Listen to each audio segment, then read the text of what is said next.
But you see, looking at departures in every team and baby omo competing, the boy say me say confidence level no high on their part, so me qualify.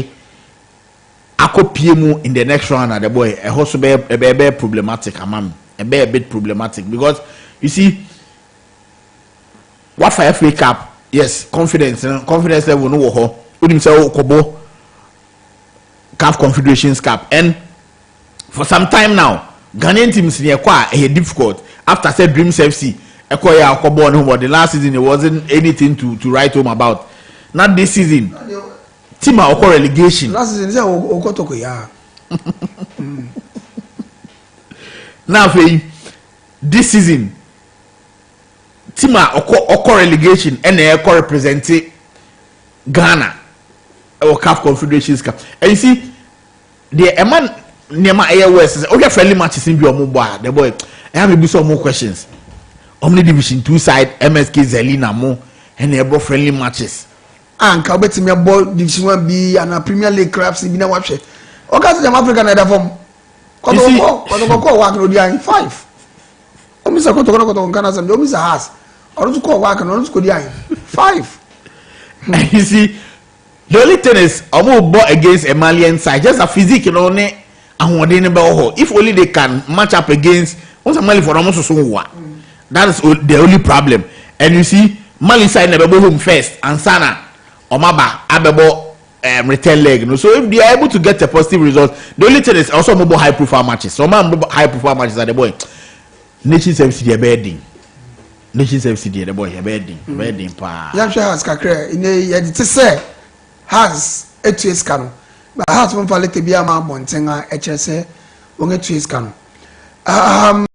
Almost a month place be was probably my amoya trust or was be a koya coacha the ade nibosa capo and so any Boniface Aipa NFA Sule Ademu obet me as in science place be now yes house in the free now bozu yes house in the free now oh young can crack down for I say free now I no go to koni na free now media man so free ni so dosun pa by house so free ni dosun ati yes say clubs in the free there forget to free ni dosun kaka house ko makakra man the boy you see say Accra had to focus a team here over the few years no almost struggle in terms of transfers banner by any coaches be omo de omo kani ade and I feel say ometimate sa ekana I think say a good in cash e ma Accra had to focus team no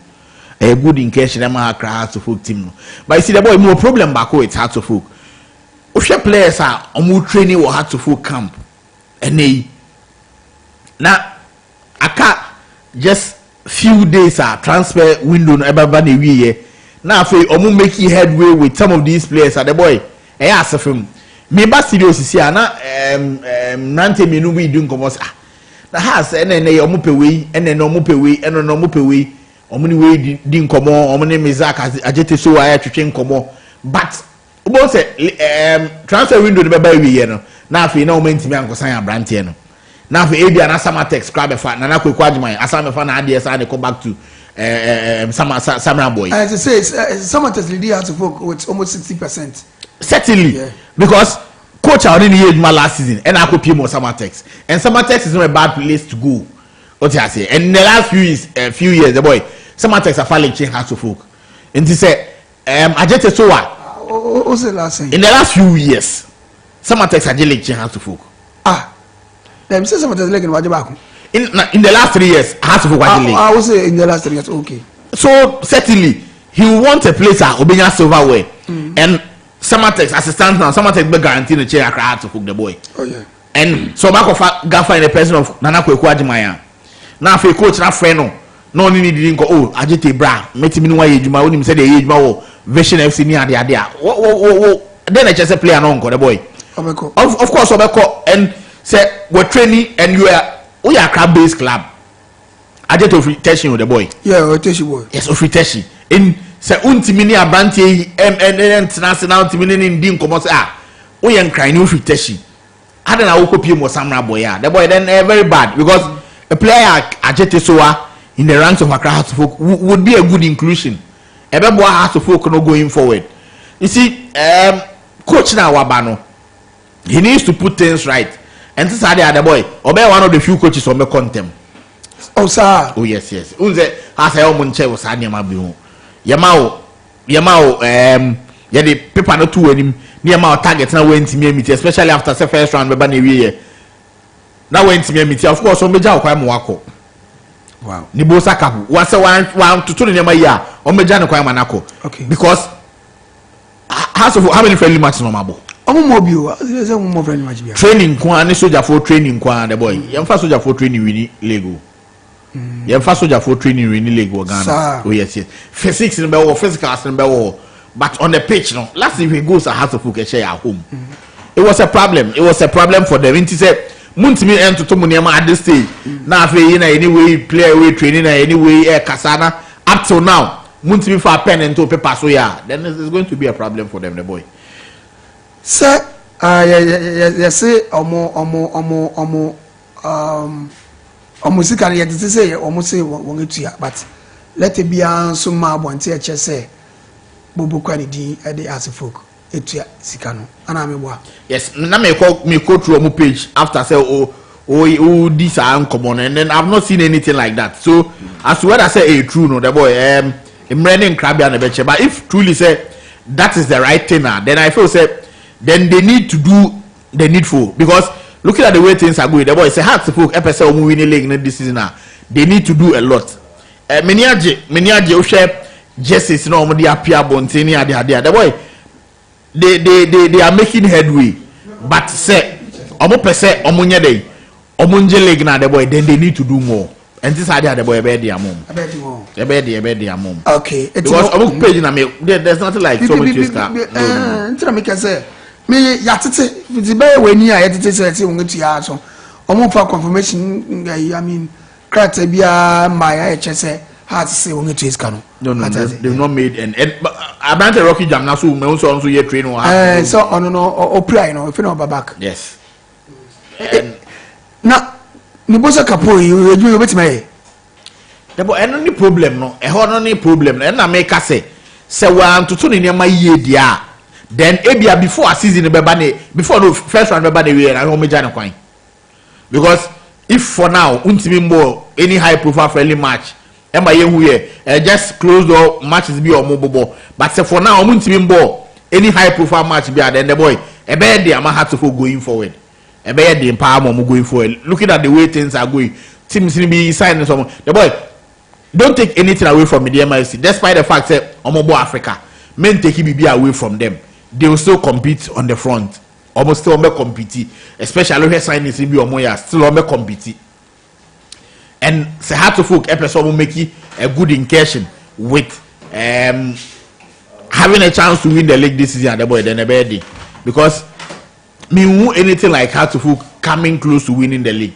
Yes, Abia they will make their mark. Don't say how to folk sometimes I'm strong at home, but then going all the way to win the league the whole any problem. Last season, normally one of the good side performing at home. Any the away matches no more bomb home or day.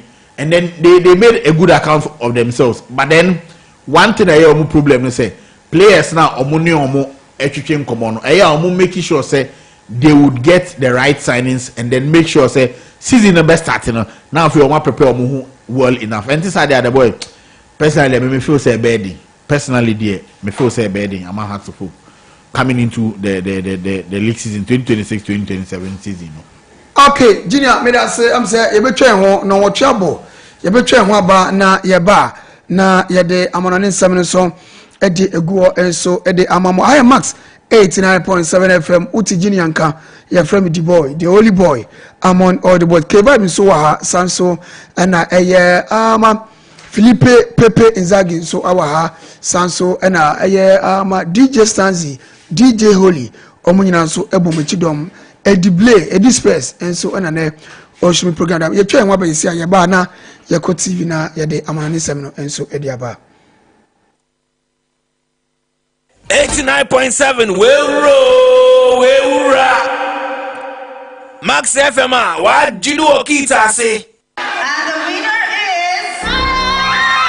Hello, Ghana. Are you ready? Do Edge, in partnership with Max TV, proudly presents the second edition of Little Miss Ghana Culture Diversity 2026. Are you a confident, talented young girl between the ages of 4 and 16? Do you have what it takes to showcase Ghana's rich culture, heritage, and tourism on the prestigious African stage? This is your opportunity to be part of a unique pageantry that celebrates culture, leadership, confidence, and excellence, while empowering the next generation of young female leaders. Parents, don't let your daughter miss this life-changing experience. Stand the chance to win a coveted crown, exciting cash prizes, ambassadorial deals, and the opportunity to represent Ghana in Uganda alongside contestants from 15 other countries. Auditions come off on Saturday, 8th August at Accra City Hotel opposite Kimbo School from 9 a.m. to 3 p.m. Dress code, pink top, trousers, and heels. For registration, sponsorship, and enquiries, call 054-877-9759. Don't miss it.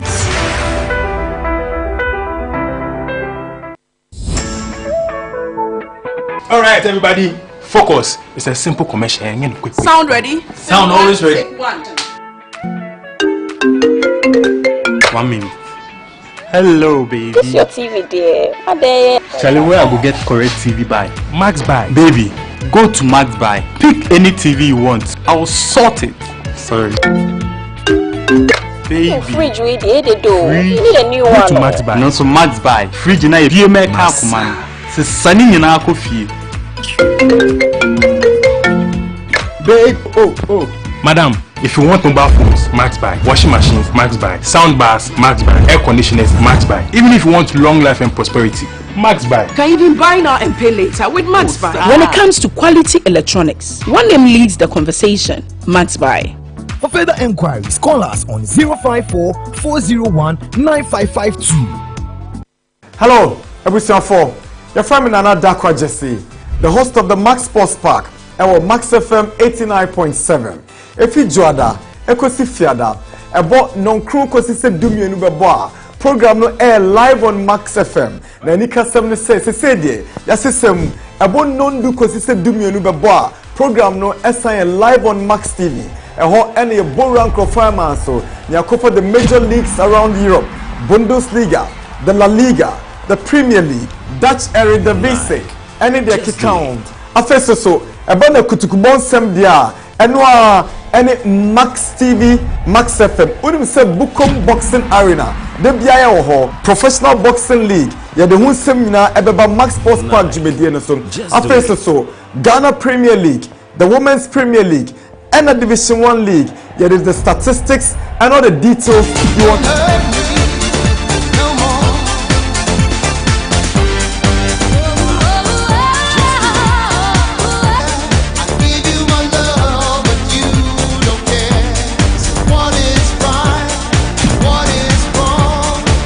Okay, ebusunya me mo chimo akwa ba bio de ba Max 89.7 FM braso se ene anope yemfa ensem no amono ne nsem no yemfa enso enwo enso emfa emamo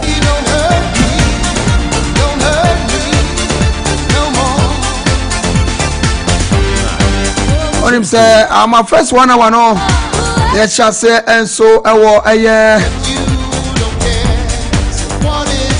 first 1 hour no ye shase ewo eye TV won ye shase ewo eye TV na TV ne shase radio ene ye shase na ye shase no ye hwe house folk ehun sensem esan hwe kumase asante kodokonso hon sensem onim se ye kokumase ama ye ne ye nuabema eye ama ohini ba eben enso adwetwe nkomo afi kumase asante kodokonso ye na owobo nkomo bebre ane pay kodoko sambebo aye akokense anate baako friendly match baako one ebony FC ene bebo Thursday kotoko bo friendly match baako ema Bernard FC ebo kotoko aye 2-1 eno no ena aye coach anedi ade Eric Tinkler ene aye ma technical director Menzo omuwie no mse no place ni bi mo ne moyade a awofom pa edu wie no coach ni frɛ Zakaria Fuseni ofrɛ Johnson Opong and offer one the other player back also account. I never know can say what him say my offer surprise ni no Charlie one of them.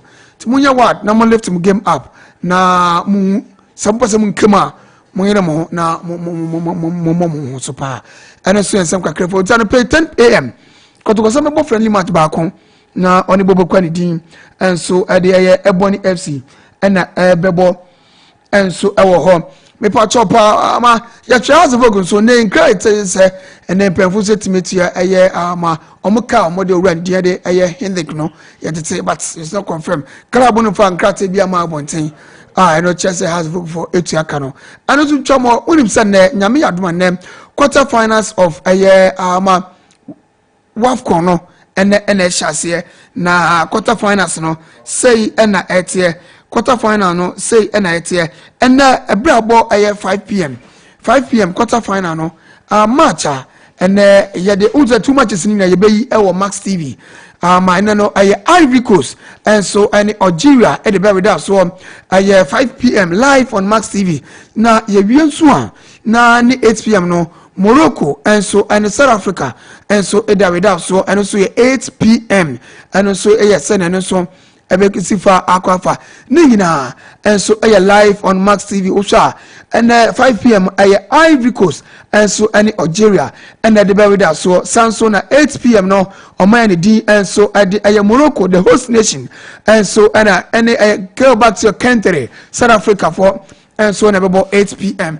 and say Senator Nyami Adumo China so Ghana Jino Kunano or China Ghana Jino Kunano Ghana so Ababo Nyami Adumo China na say next 5 p.m. quarter final matches no say next year Omani D and so any Cameroon and so any Algeria and so at the baby that so 5 p.m. Sanso and I because Labi Zwali Stadium Casablanca and if 8 p.m. no Malawi and so any Ghana and say Al Madina Stadium Rabat and so Morocco on and so Abekoso and to Ghana Bebo Nyami Admetina 8 p.m. Ghana time Sanso and Cameroon and so any Nigeria no and so Beba so 5 p.m. Ghana time when you know live on Max TV and so Senian and pay me so me de emamo me pacho ma yenhwe amono ne nsem no na yenfa amono ne nsem no enso enfa emamo so dia na ntempa so yenfa yeni so enkyere eye bobo kwani din enso ade eye Real Madrid and Abraham din yan Jomende Kukrom yan Jomende kopiemu enso da mabobo kwani din enso ade eye Real Madrid bobo kono munim sa Abraham na medicals waye bibia wi an enton kopi ma ye nyame admo chano Abraham so wetimesen if you por enum 5 years contract and Abraham din ade yan Jomende onim sa oye Africos ni share what cup kopiemu enso ade ma Africos bobo kono ene osia kan ma RB Leipzig won akokọ bi de ne Madrid for atwomti amane America said ye yan Jomende we wi ni medicals bibia and then obetimi assign if you enum enso ediama bobo kwani din enso ade Real Madrid enso awo ho ete se we Real Madrid fana me wonenyi pa me wonenyi o ya Madrid fana me wonenyi pa ye fe ye wo Madrid aso no me pa cho ye fe ni nso nkyere aye ye fe ni nso nkyere Rodri enso ni bobo kwani Rodri ni Abrante fana aye Pedri munim say Rodri so Abrantia o si akan enso aye edema Manchester City munim so no captain edema the Spanish national team o don kopie mu awo mundia ewo aye World Cup ya just ended World Cup yi Abrantia no si akan Man City and they encourage Chelsea kunkron na kopie nim sanko okọ Real Madrid na and they bus stop Barcelona with Chelsea derby onim say ended World Cup ya kosi bobo kwani din enso ade aye Almani din enso ade Spain uche squad Spain for the coin now almost Barcelona players equal almost 60% out of squad now what coin no and it uche comparison me ya to see ya osha sanyame adum na se bibia nso etoyie enso ade ma Rodri ane aye bobo kwani din enso de Barcelona sei ena enso abeye Rodri enso ane aye Abrante ani din enso de Pedri mfifi hono agro hey say uye Barca for na mo ninye Rodri eba mekacho deal no is I mean 70% done there and the Abrante national Real Madrid and they wakopie mu so ediama aye Barcelona bobo kono entebia in the next 48 hours what is a Rodri and so medicals no dia mama nyanwa e say no club to club nkomo twetwe no aye between Man City and Barcelona no ashase and they advance to aye 70% enye dia se bibia nso timi etodwa abrante ne din enso de Rodri oni Pedri no obetimi abebom fifiri ho enso de amabobo kwa ne din enso ade Real Madrid enti hwe passes ene sania omo aye recovery ne hunyama na dinna eno ena eda TV ni so enso ewo ho me pacho mame abrante ne din enso ade aye Bakola onim sa abrante ne din ade aye Bradley aye Bradley Bakola osia kan oye France ni edishare oye France international osia kan so edema aye France national team no World Cup ya brand ko pie mu so edema France and the Liverpool you will never walk alone and they will show interest and so the ma brand here ni di and so at the Bradley Bakola and then cry boba chese PSG for stating clear and so that Liverpool say samupe aye Bradley Bakola dia me patcho sika nei awase mutim famra aye 150 million pounds and then sika nei PSG for go to that tour say we Liverpool now prevent anything and so Bradley Bakola dia me patcho pa we any sika nei and penfo so timi ya tour say nei samupe ne dia sika da wono no obi to na kokko bi de kwa obo so bi ba yen na dinamoa obibenyan na kokko obibenyan ne pork obibenyan ne aye cat na se person koto ne dia masa aye gina mu abo o de be hwu trim why ready dia brani mu unye ready dia masa pe baby tra kra and the PSG for say bring it on Liverpool for mu dia aye 150 million pounds as simple as that mo de beto dia ye be ja brand mu so dia mamo na wakopiem enso ewo ho me pato Ferran Torres atem na mba kan Ferran Torres atem na mba kan me pato Ferran Torres eya brand o sia kan enso edman bobo kwa ne din enso ede Barcelona munum se Ferran Torres ko pie mu awa World Cup yi oye Barcelona agukwa bi de ene nka bo chese abrante no oni PSG fu ye wia ne sa Paris Saint-Germain for show interest amane ko modutwe ne bi chire pa amane abrante ne din enso ede Ferran Torres no ene owa ne din ede Luis Enrique ene oni abrante no adutwe nkoma ka chance maza baby ani yo the last 2 years Champions League when him say PSG yani ngetimi age Masantra Barcelona but not wa a bad day say betima Champions League and to when yani Luis Enrique fra Brentford Ferran Torres dabi not na Barcelona oba PSG obetimi aso no aye Amalek obetimi age league obetimi aso no Champions League trophy etino owura no etu chese bebi edi de kabasa fu jan no koyan kabebo ne pa amane ko modutwe ne de kira nei sa wuti se aye Ferran Torres so akopie mu enso edi ama bobo kwa ne di enso edi Paris Saint-Germain menya nwanwa anem se eyo headquarters me break enso edi ama ma ye fe ni so nche Hendrick enso eya Brantia oye bobo kwa ne di enso edi aye Real Madrid player Cologne and so at the Malion France and I brought some back to a bobo quality and so at the Real Madrid now they met me catch on authority say over the D and so at the Jose Mourinho on your brand tenisa I'm near the brand tenisa country in pen for sending a person called England now uncle Tony Bob also at the next we are club or England say we are Tottenham Hotspur say we are Manchester United we are Chelsea Aston Villa Arsenal we are a bobo from Liverpool masa abrante Hendrick say masa obi obebia obeba et abrante say onya England na ope England ubobo ho masa ugidi ubobo ho eni so no zo ntakrache et ubobo ho masa obi obenwo wiase bebia et Hendrick say wa catch Real Madrid plan for say onya England obeko et tenei Premier League clubs na emutie yam no Sunday we are club now play abrante Dini Hendrick me patcho bomoden na for oni so akire Real Madrid bobo kona so na oni plan so entimi adwotwe nkomo enso ewo me patcho mame aye ama Argentina minor when it's Argentina minor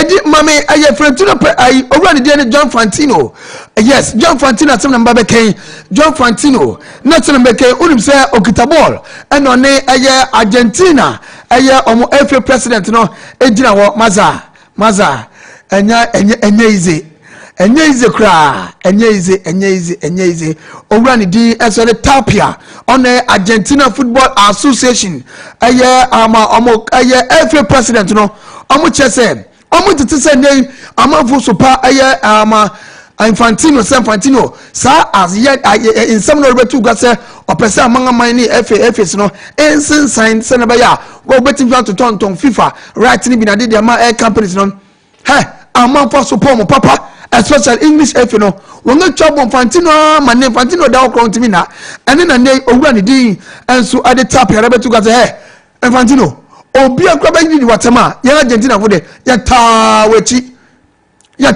wati England fo chese omo boa England fo boa won Argentina fo de omo ta wati etro mo chese owura ne din ni Infantino Argentina F ni chese omo ta wati osumo ewiemo omo ta wati anu se nsema anu se fo enso edi eba me ba chomo ma me aya ama Franco aya Masantuano na mini nu nkomo aya Real Madrid na gukọ bi de Mourinho bai no ochese Brentford mo ne boni ade nkonkan etino ochese nya dia ma oben so Brentford next season enso da ma Real Madrid bobo kono ene Brentford so yeyu bobi akoba bi wakopie mu so ede ma aya Fiorentina ewo Italia enkomo ne de tie pa owie ne medical owie bibia ane Brentford no oye bobo kwani din enso ade Fiorentina player aya ama Franco Masantuano Brentford ne wie kunkron we fi Real Madrid ane de wakopie mu enso de ma bobo kwani din enso ade aya Fiorentina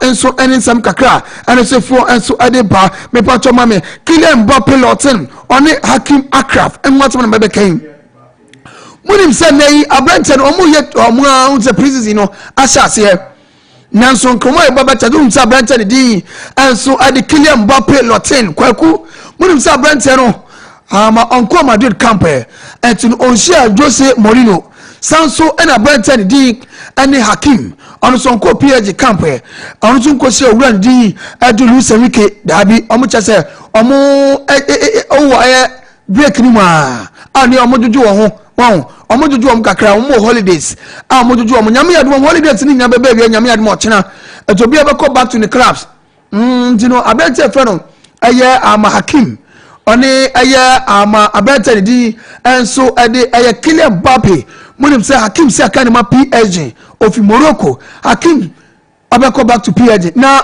omo ko pre-season omo say omo ajuju omo kakra na Kylian Mbappe fa phone frere abrante phone Hakim say Hakim maza bra me country we bra na yanju ho kakra yes aye UD aye Imbisa oho enomo wo ane dem rente wo training together wo unim say na Hakim ne best friend pa eye Kylian Mbappe Lotin Mbappe zu best friend pa eye Hakim na baby a obehu Mbappe bia no obehu Hakim tamo wo PSG no no mu ye namfo pa ene namfo no mugusu wo ho etino ama Mbappe fa fo no friends Hakim maza me wa ha bra nyu je wo kakra ma mrante na sa ko hwa bomu a ne de won akopie mu e wo UD aye Ibisa o na mrante enso eye omojojo omo kakra omo echen ba ko mienu bisa ene so ko omo kakra ene so efu enso adeba me pacho ma me Diego Simeone oni Brentford din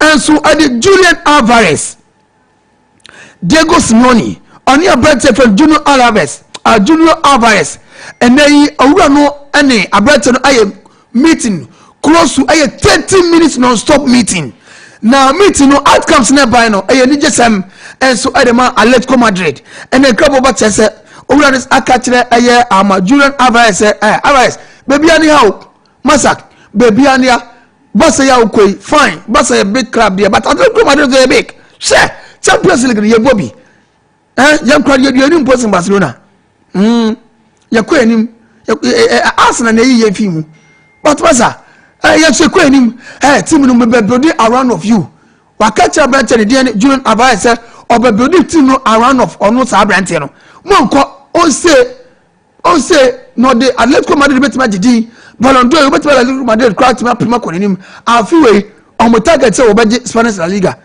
Champions League no so on target edimo mpre no nko ba bia masa on mpre nko ba bia na Brentford na say okay daddy wakamate na unum say mesumenyi de no say ai menim say unyi na nyi na unyi no nyanto ase empre won nko Paul se na mojamba nyanto ase akoro wo upade kokwanmu a yede damana ma na eterew ajibe bia ne ya etino abentere so aka say okay papa na dada say wakade a wo de mate but me fancy o tirim say waka no meja to mane sa bibia betimesi etino owura ne din edi Diego Pablo Simeone enso ne abrante ne din edi Julian Alvarez adwodwo nkomo na bi akire pa ama nyame aduma on the 10th of August abrante no sambeko na wasako return obeko back to Atletico Madrid na one Atletico Boboko no enso etimi enso atuaso enso ewo ho me pato ma Florentino Perez no na money ebisa ne se owura na adaina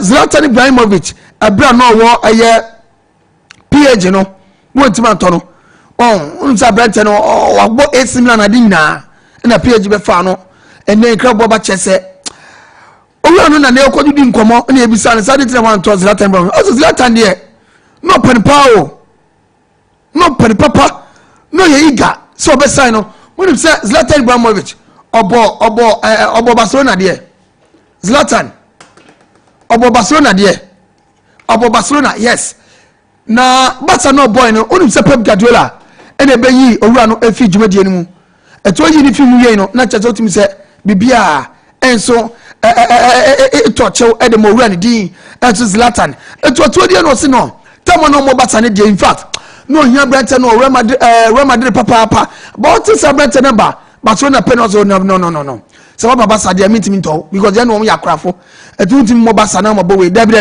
to so ho ene ma ni interest so better brand in dem Real Madrid no efi ni mu until ho ma owura no enso entimi anto abenta din enso Zlatan Ibrahimovic enso ewo ho me pa choma me Andre Onana oni sala na me ni won kom kakra Onana abenta no si aka ni Manchester United foot Onana edini fi Inter Milan Inter so eto Onana so efi Ajax ene nka boba chese abenta no oni mo sala agro won ko pemo trousers for what Turkey na sala ko pemo no won so won ya Africa for na ko pemo no Onana na ma sala kwa aba oba de ko oba pemo za imaba o oba edie baba bei sabe yanyu so nwa yedidi aha na etena uridi wi a obawro sa wa trophy cabinet ena ye wi a sa woni kum na pasa na ena woda ene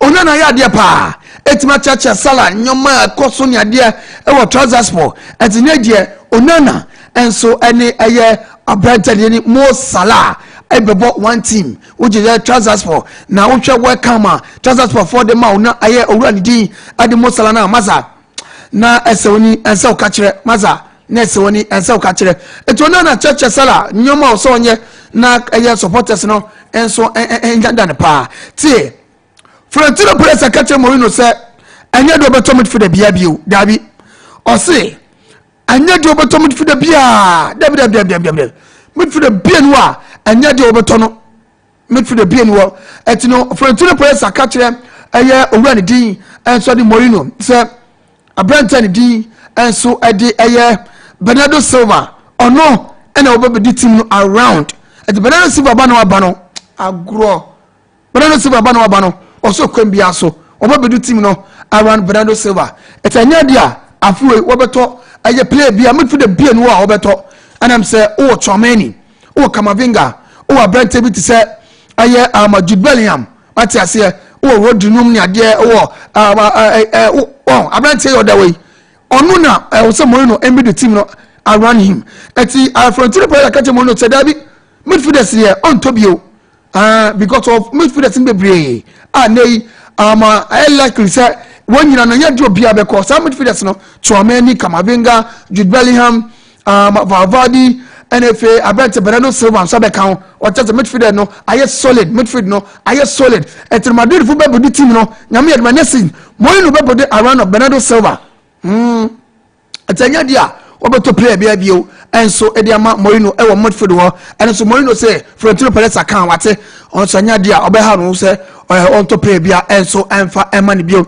ntempa so ya wo Madrid da frame no yan Diomende na obi medical say say Diomende na ukra no Madrid one pa na your best player e wo Madrid ya o say hey Cristiano Ronaldo dos Santos Aveiro kwabena o so no ya kole nyina no hwe eye abrante ne din enso ade eye Cristiano Ronaldo style o so hwe Ronaldo how we possess ball how oye leg over or the nan fafa ball so say no oye ne nyama no o so no obepiem kwa Ghana Cape Coast crown o sa brent obedi nam Ghana sa Cape Coast ya head of sport na da kwa aye na interview pen Clementino the darling boy Max TV Clementino ono to kwa ne chia brent nsem tamane e bo wafu bi e wo Cote d'Ivoire no nda brent no obedi nam Ghana sa ante no Cote d'Ivoire ante no obi no okopia e wa mononi anei obepia mu to no tetama na oya bofra Ghana ha ne Cote d'Ivoire nyina no de Cristiano Ronaldo pa na ohwe ne scores pa o ti samre no onifo na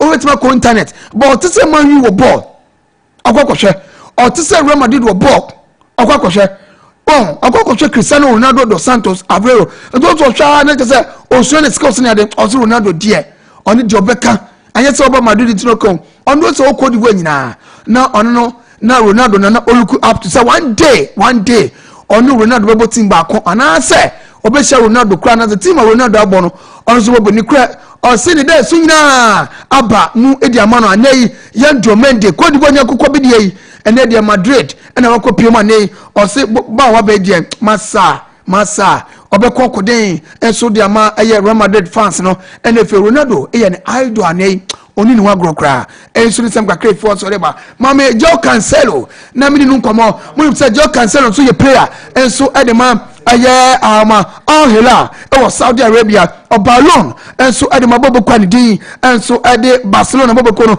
ene sika ede Brighton so no Barca for intimate ya say na wodi Rashford no won intimate ya e ma Brighton akọ back to aye Al Hilal nei okoye ni pre-season enso ewo ho enso ede ama Al Hilal eto Joe Cancelo ene ikra abobo chase wakọ back to aye ni bobo kwani din ede Al Hilal eno okwoto ya aye ni pre-season enso so ensem no adoso ensem adoso pa gani na brante Kalbranchi Kunkron Coventry City oni won enso awie abrante fro aye Jadon Sancho enso ya brante ono to no si akan ede Man U wakolo na kwa ene ono so kopiemu ewo aye Makata okosi akan so dem Ryan na brante so ekwakosi na kan ewo permanent move Sancho said here onye United fu player bio kra amane de okopiemu enso ede ama aye bobo kwani din enso ade Ryan ewo aye Kata and so some kakre for eba na ti ama Liverpool exclusive and amede emamo Liverpool so any Brandon din the Ronald Araujo o si akai and so edema Argentina or some si akai edema Barcelona no kunkron wonga wi ane Brandon here we go obebe si akai and so ediama bobo kwani din and so edi ama Liverpool bobo kono ama Basafo aman green light ane wonga wi bibia ente bia Abrante so beba na wabesi akai enso ediama bobo kwani din ede Liverpool you will never walk alone and some no doson I was say from the boy bitwa mo ba quick ya ba junior wa kevibe wa na ya ba ne de nsem no abegu so ediama mo ya twa nwa ba sisi ya.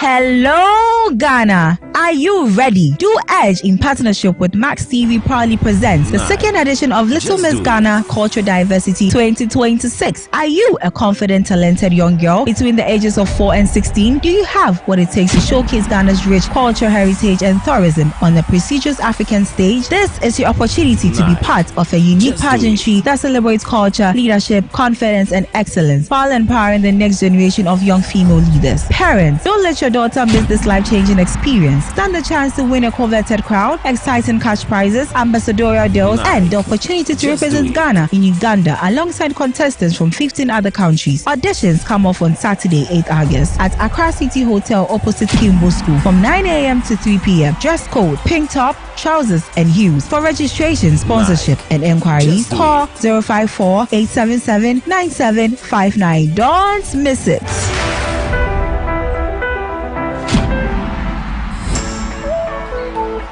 All right, everybody, focus. It's a simple commercial. Always ready. 1 minute. Hello, baby. It's your TV, dear. Charlie, where I go get correct TV buy? Max Buy. Baby, go to Max Buy. Pick any TV you want. I will sort it. Sorry. Baby. Fridge we dey do. You need a new one. To Max Buy. No, so Max Buy. Fridge na e make up man. Se sani nyina akofie. Babe. Oh. Madam, if you want mobile phones, Max Buy. Washing machines, Max Buy. Sound bars, Max Buy. Air conditioners, Max Buy. Even if you want long life and prosperity, Max Buy. You can even buy now and pay later with Max Buy. When it comes to quality electronics, one name leads the conversation. Max Buy. For further enquiries, call us on 054 401 9552.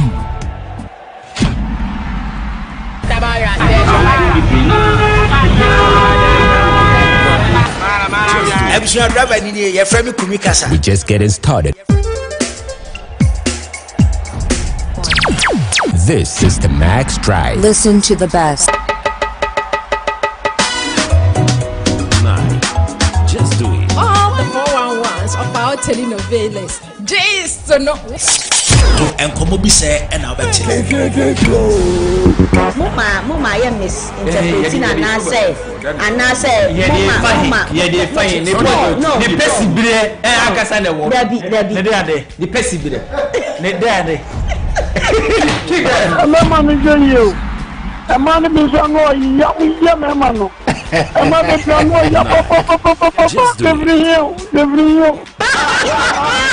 My Asia Edward Kosi Nifiada, no me and Sampa mu El Max Drive to make this maximum heat. They do me like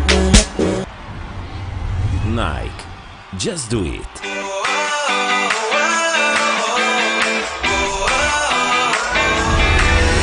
Adichebe akwanya foforo a wode be sori apem akwanim mema akwaba e de ba Max Morning Dew so si Max Morning Dew anopa bia juoda kosi efiada free no nsia kosi no nkono e de na etitewu e wo mpotemu social stories e de anu yie e be ma wo e ba no de obokrata eni agopama so nsem a ye ma wo ne ehia ene ne wo se wote timamu fo mra hye what is love baby don't hurt me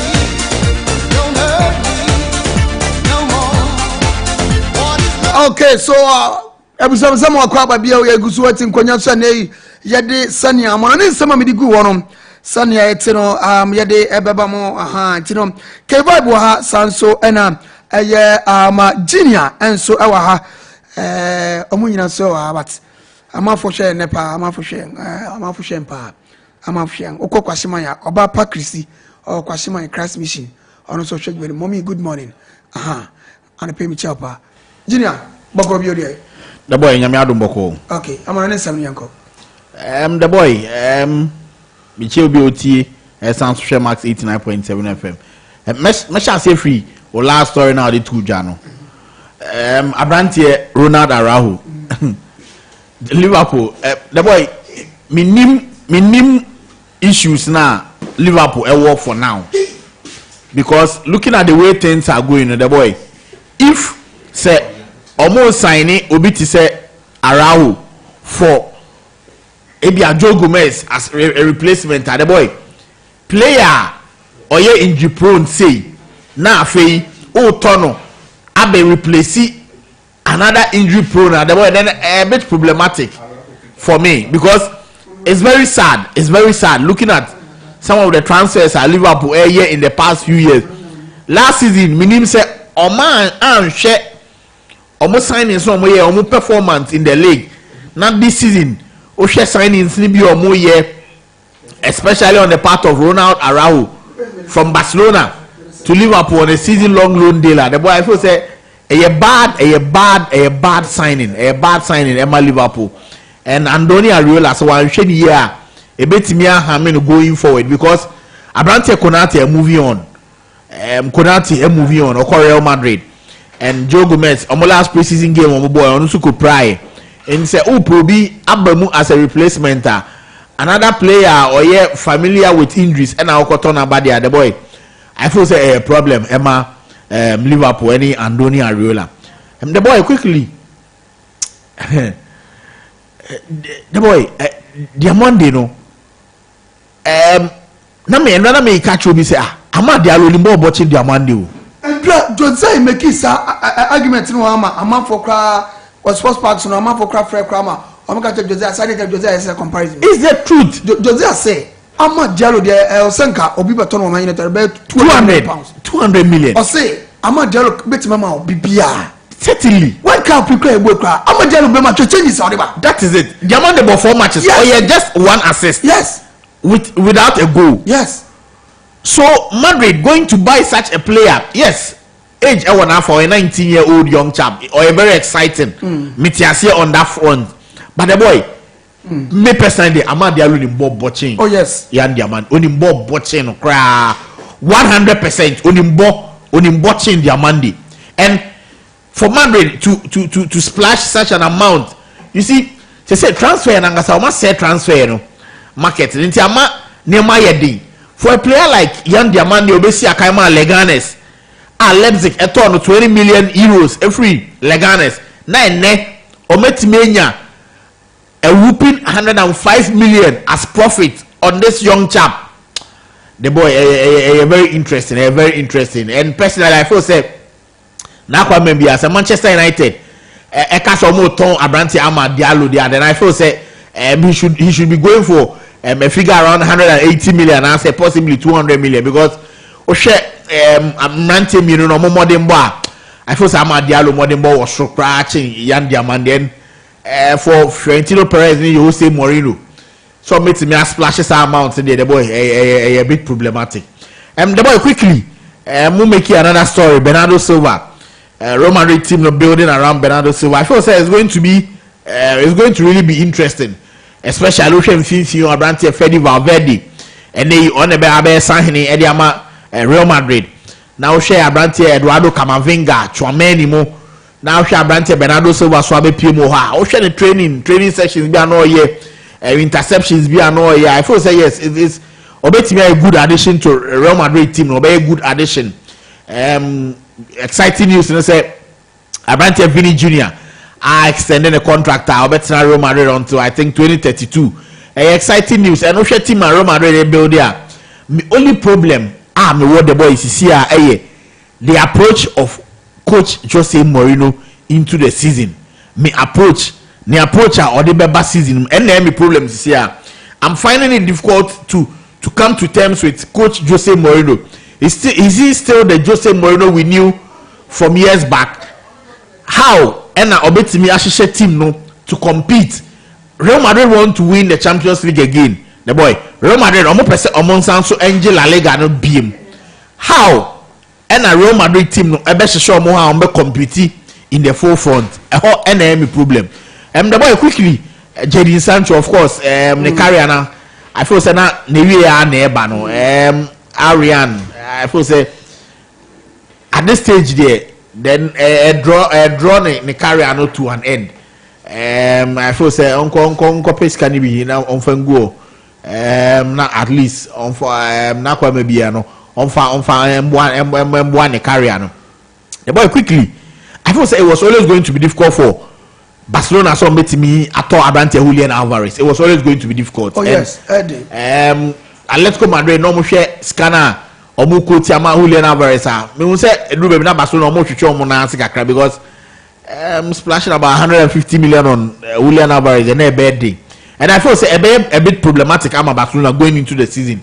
So me to be an out number 9 the boy a bad day Palma Barcelona and I feel say they need to go into the transfer market now for your pen number 9 and be replace Robert Lewandowski because Lewandowski caught and so man pet center forward and be replacing the boy a bad day in Palma because looking at the way things are going, Ferran Torres and a bed the only number 9 and the only center forward ama Barcelona and Egypt ni Abrante no number the out and out number 9s amo but looking at the way things are going so to me and yet signing and be replacing Robert Lewandowski there then a bed in Palma Barcelona and the boy lastly before Medima asked me Abrante Marcus Rashford so I a bit unsettled. When him say nyame adoma and then suppose say also be PMO Carrington now for on started training now Manchester United in paying for no I'm on a contract offer of 2 years say onje penny na for onye the on to aso NC akan Manchester United because coach Michael Carrick epeno and omo pese omo ne international omo ne ntwetwe nkomo na afei on Tiasia na day on Twaso and Manchester United. Now, the boy interestingly enough, who's the number 10 years, Mommy Ama Brantia Matheus Cunha. This is Otiasia so Bessia Kayama Manchester United. Yeah, na say number 11 Jesse, and likely so bearing or Beshe. So called Barcelona, no share 14. England, no share number 11. This is Otiasia so Bessia Kayama Manchester United. Yeah, na say number 11 and no bearing. And or the Beshe. The boy Rodri any Pedri. I feel say Barcelona nya Rodri a be bo and me Rodri personally my advice is say on Barcelona will be a good fit for Rodri, especially look at the gameplay and na hockey can I feel say Barcelona be a good fit for Rodri than Real Madrid me dey see. Okay, Keva Boko there. Yeah, Boko the boy that also. Yes, Adam. Okay. Keva any fan offer yen share Amananisa. Amananisa no the baby lego but be shall say free FIFA president and Argentina sports minister omuna be share sem na free omo FIFA president I think say Argentina sports minister no say ota FIFA president Infantino and you see the see maybe abodi di ko maybe na so mejo if you share de no na ori de odu fufu ala se okakaba akobo etino no wonder enyo no kwa oba Africa ha Africa every ni na so obota Infantino Infantino because me support Infantino because Infantino buy and en timi nya 9 clubs 9 friends slot friends World Cup yeah uzena Italy full crackers ya na o Africa full crack 9 and yen kwa at least almost have sika laka Infantino 20% na ko person de private investor no sika ebeba Africa $40 million e just kakuto maybe say $2 million ko de ba FA4 no kra polo at least obutimi di yen no ba bi ebi mu de obutimi di yen no ba bi ebi mu so de obonu no blitwa obufa nya hwe ye wu hwe but obu he sai sika na ba na at least no bo GDA say Infantino eye ya ka be bo but we say England for say sika na eboa because elia de obetimi di ayehwe o sho bo ye wa advanced dada enti obu ya sai sika na pa ayehwe ti obu sha obu say Infantino bo and I say obu si de ya Infantino eka woto 20% no amazi obu ni gidie odubu biem enti the third term no person okono obu person be support ni biem ema uko England ya de Sky Sports ya de obu ye good Infantino so nya asem keto fra no pokosi awi no kwa no buka na asem sa ele nyo no kwa ama goals for so FA so atwe no afirim and uko South America apart from Argentina most of the FA series so obu so tie Infantino for achi and uche UK for not some solidity unia waso be yashi and because of that even UEFA for krapo e cassette Infantino say Infantino tetem no person kono e be ya dia ka anybody ya ko resign no for the jubedie dey to be say as FIFA president acha so ba sole a obutanti no wonder say Argentina for so obutanachi owo mo kwebo obutanachi say England for no mo be solete na obo de obo do 100% support and the better papa friend Gianni Infantino echi na before we say Arabika abrati friend ya Diamande the boy we say ya Diamande sika odi free lesbian akọ Real almost 125 million euros ama onu abaye the over Africa only the first African player ya to the say sika no every club akọ no board temper. The board temper. The whole Africa. The free say yeah top players. Every bibiabuya akọ European clubs no. Young Diamande the player. The board temper 125 million euros. That Bibisa will say Madrid. What 125 million euros akofa Young Diamande.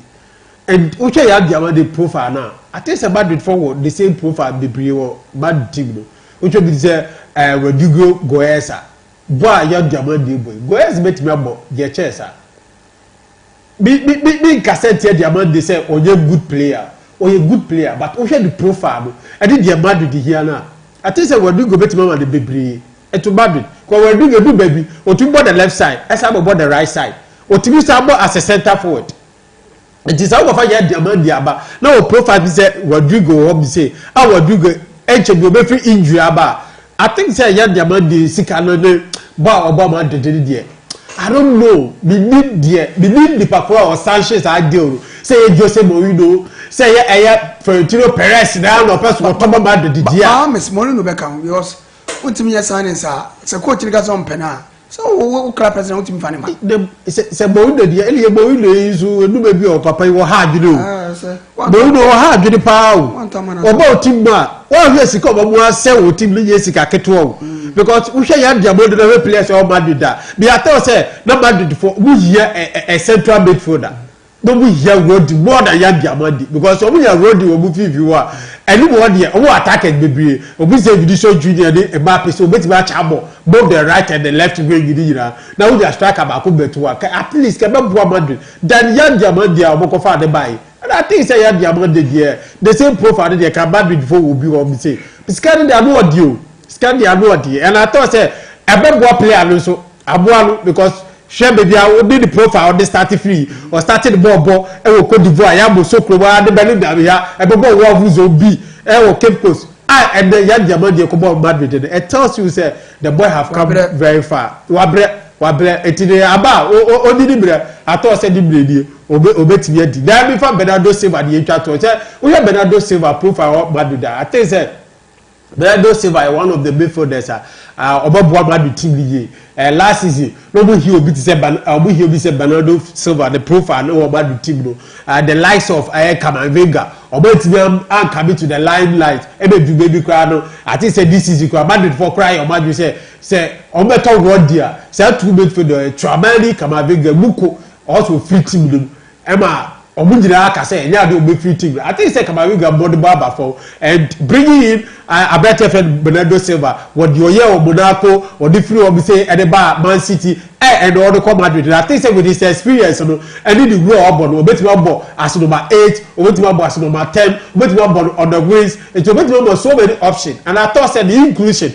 to the team very very fantastic about Madrid for I think it's an upgrade of Abraham Camavinga and I think say Bernardo Silva inclusion about Boa team and Bobo ko Madrid it's before Madusia I be the say the be be tie for so bre Bobo team about so abeche obadwe obeche obi aye be ponga ne buchia no okay wo so betimi abemu na wa beche wadwene nsema yare Bobo so ya hwe house ane kotokonyina nso nsemo ane yaba be phone line atomo ama Black Queens so gina kona nyame adom ochina amano ne nsem no yan Diomande Sanso and Rashford no more Liverpool aye transfers oni nyina obetimi saba no betwa good morning.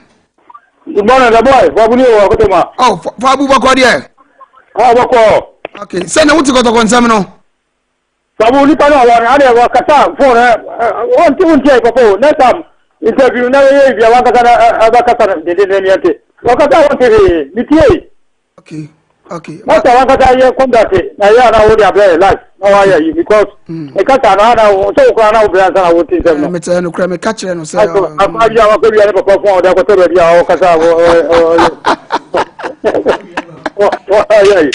Eka ni nyɛ bia wo bia won tiri ada take to kuma so mu fra wo tiri mu yayi ina sa wakata kondate wo ni bia na wakata wa ba no ma ba kyerɛ mu mate na place ba no say yayi no se kadri bia se dio si kotoko si ano players enane otene ya masa won a enei wo betu aso esi won kan da makotoko no Danlad Ibrahim mo ni na wie mfie mienu yeah Danlad mo ni na wie mfie mienu na player ba kon so eye me friend no eye Mayele ono so mo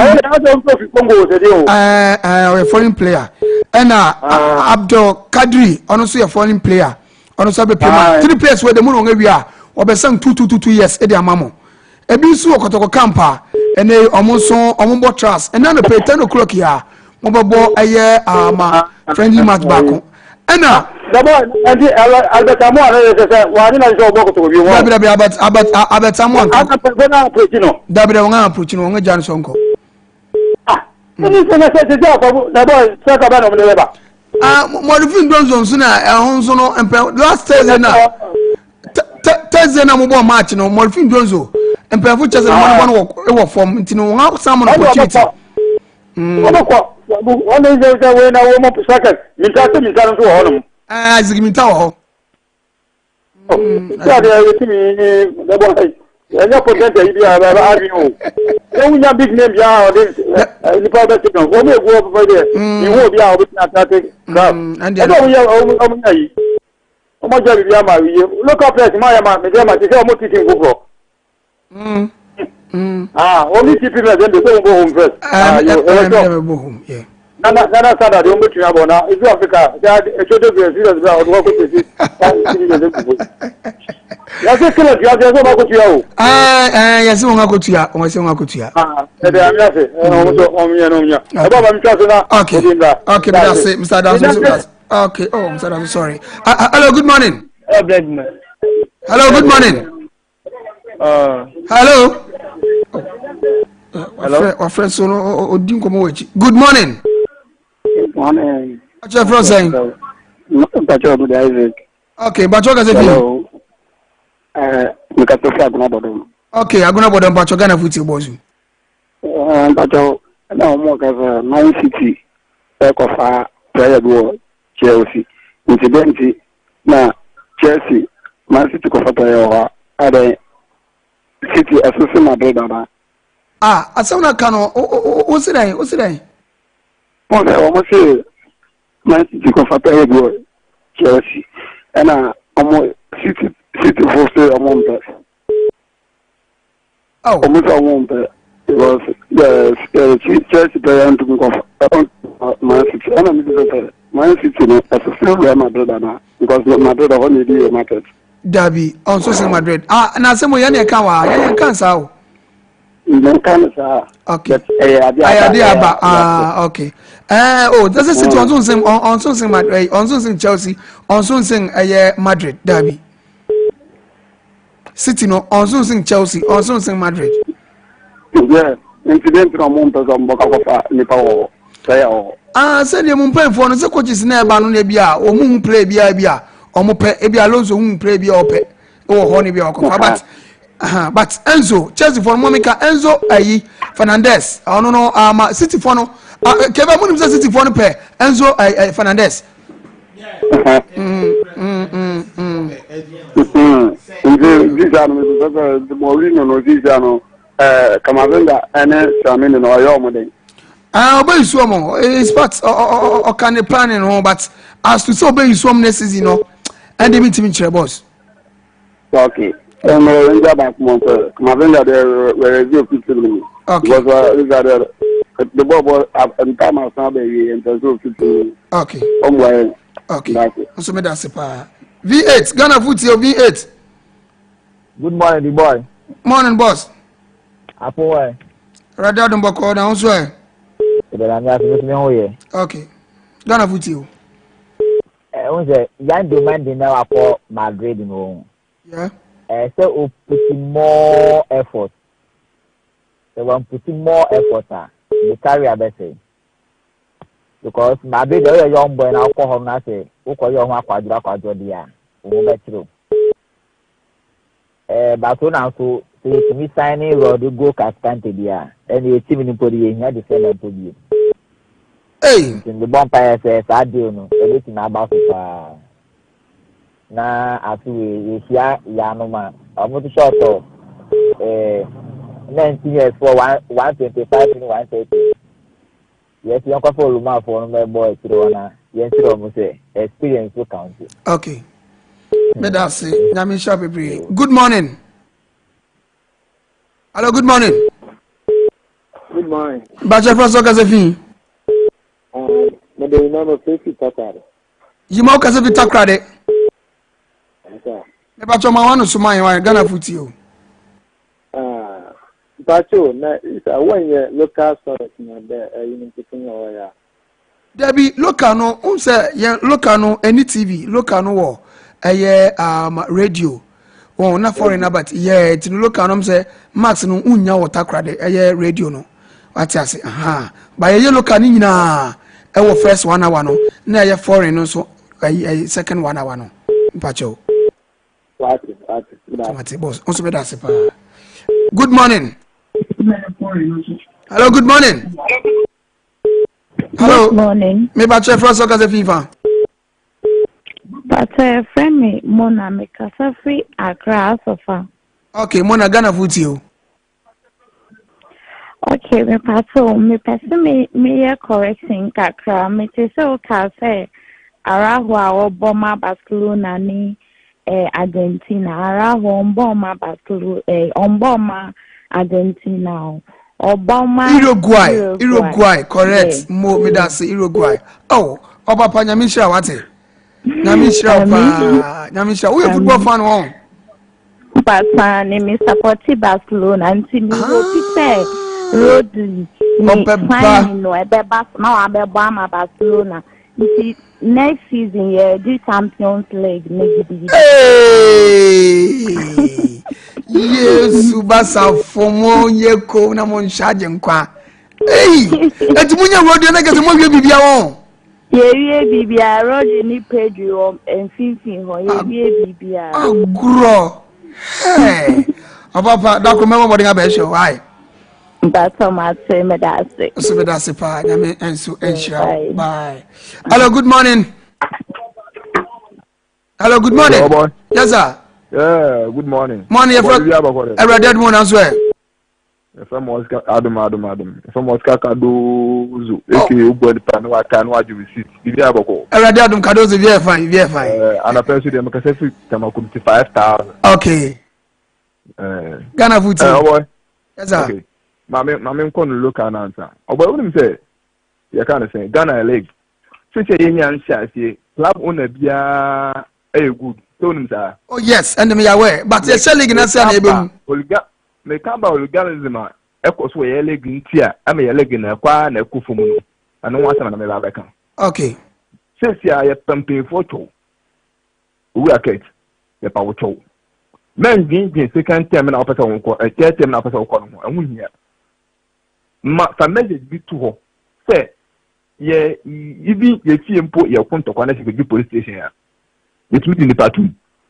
How much more say ye bi beta na abo de abo nu nia awo ye fence ye very steady ahodo na eno de ya na nipa na score for free make us about pole be fin ye ba bobo league obi ewe fit fence abrantie such as here obi ewe fit abrantie asa asem no ye Ghana say the Ghana they said obi kun okun free and asa den oh boy asemo ye pamoto ye pampe fo chopa say san nyama wi ama ye mu bi ye ni ji ye say okay local league no big bad lab no mu say mu ni na mu ye den mu nya hu bibi no de den ye league na fa no to ma pan free ana ha to focus on ye don pay fo ase say sabe mpinfo say na mu manage say we no club no mo am ben to gbe no nyama mo sa mo ye ma to ba ko boss aka we because e kana na ka eketu abi o mo ya ma kana ka kaka so that there me da say ni na no na nyama nko ye me da say no so me da say me tin for bia bio ama buso yan bre na so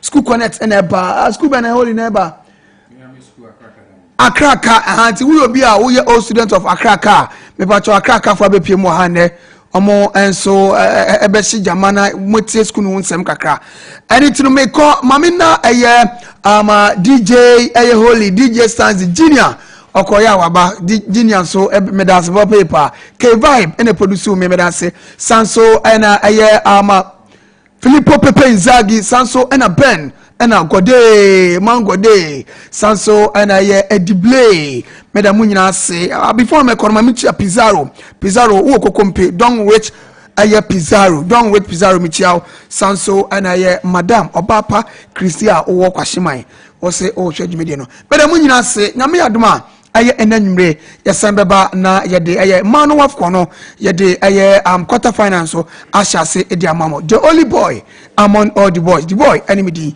makramu nyina